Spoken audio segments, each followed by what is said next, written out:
আসসালামু আলাইকুম সবাইকে কেমন আছো সবাই আশা করি সবাই অনেক বেশি ভালো আছো আলহামদুলিল্লাহ আমিও ভালো আছি তো এই তো রান্নার প্রিপারেশন এখানে কাটাকাটি করা হইতেছে অলরেডি ডাল ভিজিয়ে রাখছি এটা হলো বরিশালের প্লেন ডাল যারা বরিশালে আছো তারা চিনবা হয়তো এছাড়াও অনেকে চিনতে পারো কিন্তু আমি এই প্রথম আজকে রান্না করব খাবো আর রান্না করি নাই কখনো নামও শুনি নাই তো ওই ডাল ভিজায় রাখছি আর এটা হলো হার্ড চিকেন যেটা ওই লাল মুরগি যেটা শক্ত চিকেনটা ওইটা দুই ভাগে ভাগ করে রাখছি আমি একটা অল্প একটু আলাদা করে রান্না করব আর ডাল দিয়ে রান্না করব আদা রসুনও ছিলে নিছি আর এটা হলো ধনিয়া মানে বড় সজ আর ছোট সজ রাঁধুনি যেটাকে বলে দুইটা ভাজতেছি আমি এটা গুঁড়া করে নিব পেঁয়াজ রসুন দিয়ে একসাথে ব্লেন্ড করে নিব আর দেখো ওগুলা করার পরে পেঁয়াজ কাটাকাটি করে আমি ধনিয়া গুঁড়া করছি আদা রসুন করছি ব্লেন্ড করছি আর কি তো এখন হলো ডালটা বসাই দিব মুরগির মাংসটা আগে কষাই নিব খুব ভালো করে তো রান্নাটাই শেয়ার করব আসলে আমরা যেহেতু গৃহিণী আর কি শেয়ার করব তোমাদের সাথে রেগুলার ব্লগে তো রান্না বান্নাই শেয়ার করব রান্না শেয়ার করেই একটা ভিডিও আকার মানে ভিডিও করেই কিন্তু তোমাদের সাথে আমাদের কথাগুলো শেয়ার করতে হয় মনের ভাবটা শেয়ার করতে হয় তো এখানে দেখো তেল দিয়ে আমি পেঁয়াজ আর হলো তেজপাতা দিয়ে দিছিলাম আর এটা হলো যে গোটা মশলাগুলা এলাচ দারচিনি যে যতটুকু খাও পরিমাণ সবাই কিন্তু এক সমান মশলা খায় না কেউ পরিমাণে কম দিতে পছন্দ করে কেউ একটু বেশি দিতে পছন্দ করে তো আমি পরিমাণ মতোই দিয়ে দিলাম এখানে আর বলি নেই কতটুকু দিছি এই যে এই এলাচ কয়েকটা এখানে 6-7টা এলাচ আছে এটা আমি একটু এই যে দেখো এইভাবে ফুটা দিয়ে এলাচের বিচিটা একটু গুঁড়া করে দিই সবসময় এইভাবে দিই আমি আস্ত দিতে পারি না চাইলেও দিতে পারি না কারণ এটা অভ্যাস হয়ে গেছে কারণ আমার শাশুড়ির কাছ থেকে শেখা এভাবে দেওয়াটা তো এখন যদি আমি চাই যে আজকে আলসেমি গুঁড়া একটু গুঁড়া করবো না আস্তটাই দিব ওইটা পারি না তো দেখো পেঁয়াজটা ভাজা ভাজা হয়ে আসার পরে এই যে আদা রসুন ব্লেন্ড করে নিয়েছিলাম ব্লেন্ডার সহ এখানে নিয়ে আসছি তো এটা থেকে দিয়ে দিব আদা রসুন বাটা আর আদা রসুন দিয়ে একটু ভাজা ভাজা করে তারপরে কিন্তু এখানে পানিটা দিব আমি আর এই প্লেন ডাল দিয়ে আজকে মুরগির মাংসটা রান্না করব আর বাকি আলাদা করে যতটুকু রাখছি ওটা হলো কাঁচামরিচ দিয়ে রেজালার মতো রান্না করব মেয়ের জন্য মেয়ে আসলে মানে এত হাবিজাবি খাবার পছন্দ করে না ওর হইলো একদম বাসা খাবার চাই তো এই যে ডাল দিয়ে রান্না করবো এই কারণে খাইব না আর কি ডালটা তো ওর জন্য আলাদা করে রান্না করতে হইব তো দেখো এখানে আদা রসুন ভাজা ভাজা হওয়ার পরে পানি দিয়ে দিলাম দিয়ে দিব হলুদের গুঁড়া আর দিয়ে দিব মরিচের গুঁড়া আমি তো মরিচের গুঁড়া দেওয়ার মধ্যে বিখ্যাত আমার আগের ব্লগ যারা পুরাতন ব্লগগুলো দেখতো আপুরা ভাইয়ারা তারা জানে আমি ক্যামেরার সামনে দেই কিছু অফ ক্যামেরায় দেই কিছু কিন্তু এখন আগের থেকে জাল খাওয়া কমাই দিছি সবাই শোনো আমরা হলো আগে থেকে জাল অনেক কম খাই আগে একটু পরিমাণে মরিচটা একটু বেশি খাওয়া হইতো কারণ মজা পাইতাম না নইলে এখন ওই যে শ্বশুর শাশুড়ির জন্য আর কি জাল খাওয়া আস্তে আস্তে কমাই দিছি তো দেখো এখানে কিন্তু আমি রাঁধুনির গুঁড়োটাও দিছিলাম কথা বলতে বলতে এটা মিস্টেক হয়ে গেছে বলা হয় নাই তো দেখো মশলা কষানোর পরে এখানে মুরগির মাংসটাও দিয়ে দিলাম এই যে আর এই মুরগিটা কিন্তু অনেক শক্ত হয় তোমরা জানো তো এটা আমি হলো একটু কষাই নিয়ে অল্প একটু পানি দিয়ে এটা সিদ্ধ করে তারপর হলো ডালটা অ্যাড করব সাথে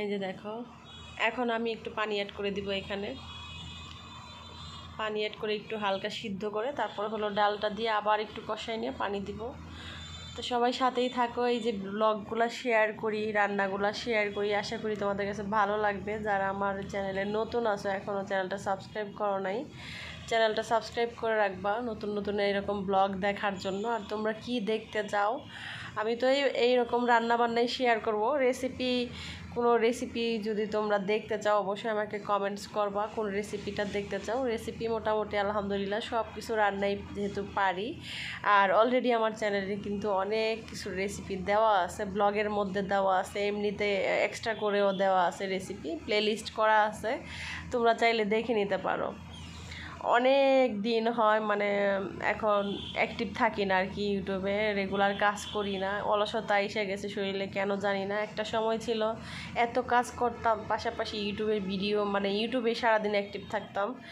এত মানে কাজের মধ্যেও আর এখন কেন জানি না একটু রান্না বান্না করেই কাহিল হয়ে যায়, ক্লান্ত হয়ে যায়।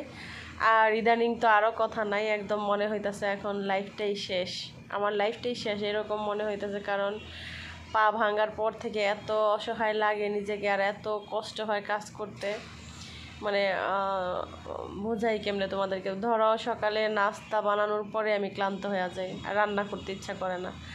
মানে একটু হাঁটাহাঁটি বেশি হইলে পাটা এত ব্যথা করে। আর নাস্তা বানানোর পরপরই কিন্তু দুপুরে রান্নার সময় হয়ে যায়, যেহেতু আমরা লেট করে ঘুম থেকে উঠি সকালবেলা। তো দুপুরে রান্না করে মনে হয় যে কান্না করি বসে বসে, এরকম লাগে পায়ের ব্যথায়। আজকে দুপুরেই আমি যেহেতু এখানে ভয়েস ওভার করতেছি, এখন বলি তোমাদেরকে, আজকে দুপুরে রান্না বান্না করার পরে তারপরে হলো সবাইকে মানে বাইরে দেওয়ার পরে খাবারটা এত পা ব্যথা করছে। দেখো এখানে এই রেসিপিটা একটু শেয়ার করি। এখানে যে বাকি মাংসটা, পেঁয়াজ, কাঁচামরিচ, হলুদের গুঁড়া, আদা রসুন, গরম মশলা, ধনিয়া গুঁড়া, তারপরে হলো যে এলাচটা কিন্তু থেতলে দিছি, লবণ তেজপাতা দিয়ে এখন তেল দিয়ে দিব। এটা কিন্তু একটা রেসিপি বলতে পারো, শেয়ার করলাম এখানে। এভাবে মুরগিটা রান্না করতে পারবা তোমরা, যেটা ব্রয়লার চিকেন ওইটাও, এই লাল মুরগি যেটা শক্ত চিকেন এটাও, হ্যাঁ এভাবে রান্না করলে কিন্তু অনেক মজার হয়। তোমরা ট্রাই করে দেখবা, হাতে মাখায় এভাবে বসাই দিবা। এই যে রেগুলার মশলাই কিন্তু ধনিয়ার গুঁড়া, হলুদের গুঁড়া হালকা, এখানে কিন্তু আমি গুঁড়া মরিচটা অ্যাড করি নাই, শুধু কাঁচামরিচ দিয়ে রান্নাটা হয়। এটা কিন্তু অনেক মজা লাগে, তোমরা ট্রাই করে দেখো। হ্যাঁ কিন্তু জালটা একটু পরিমাণে বেশি দিতে হয় এই ধরনের রান্নাটা, মানে রেজালা টাইপের রান্না। শুধু কাঁচামরিচ দিয়ে যে রান্নাটা করবা ওইটার মধ্যে একটু ঝালটা বেশি না হইলে কেমন জানি একটা মানে গন্ধ লাগে। তো যাতে ঝালটা ভালো হয় তাহলেই টেস্টটা ভালো আসে। হ্যাঁ ঠিক আছে, এই রেসিপিটা শেয়ার করলাম কথার মাঝখানে। কি জানি